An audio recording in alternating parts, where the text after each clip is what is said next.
lembur anu aya di Kecamatan Cicantayan. Alamna anu endah asri sareng pasawahanana anu sakitu legana memang tos janten ciri khas Cantayan.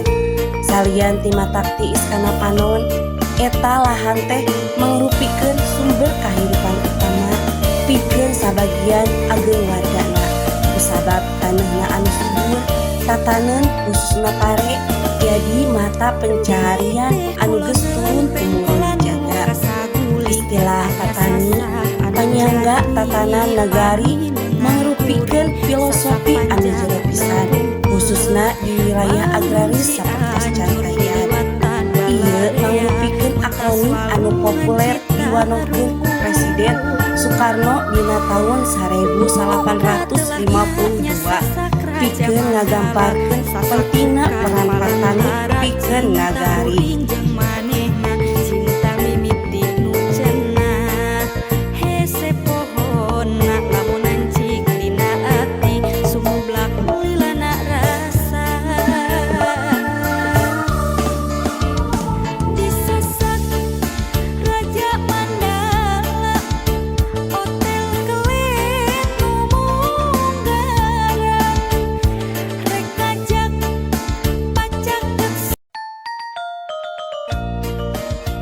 Assalamualaikum warahmatullahi wabarakatuh.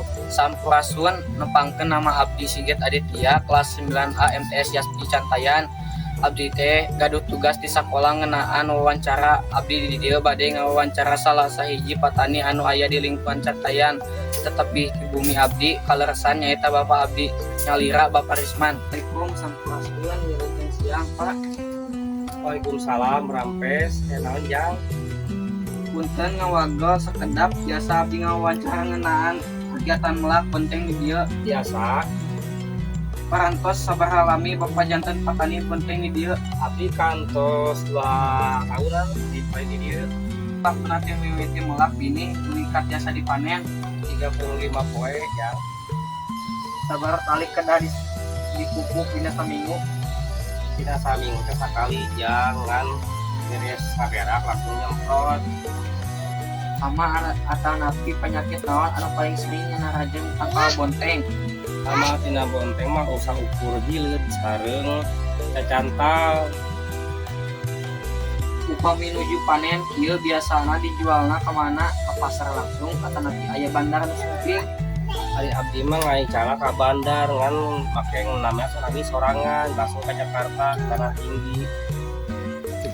Naon harapan Bapak ke pemerintah atau napi ka generasi ngura ngeunaan dunia tatanan usaha bonteng. Petani ini harus ke pemerintah janten benteng ekonomi anu ngajaga harga sahana pupuk subsidi nu supaya murah.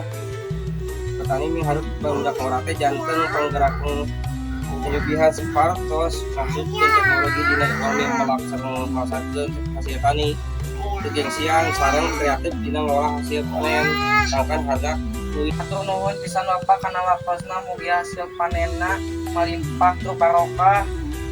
Abdi pamit. Assalamualaikum Bapak. Waalaikumsalam.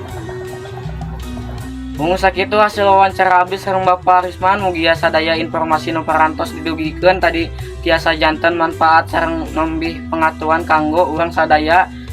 Hatur nuhun kana perhatosana Abdi Sigit Aditya, amit mungkur amit mundur, hatur nuhun. Wassalamualaikum warahmatullahi wabarakatuh.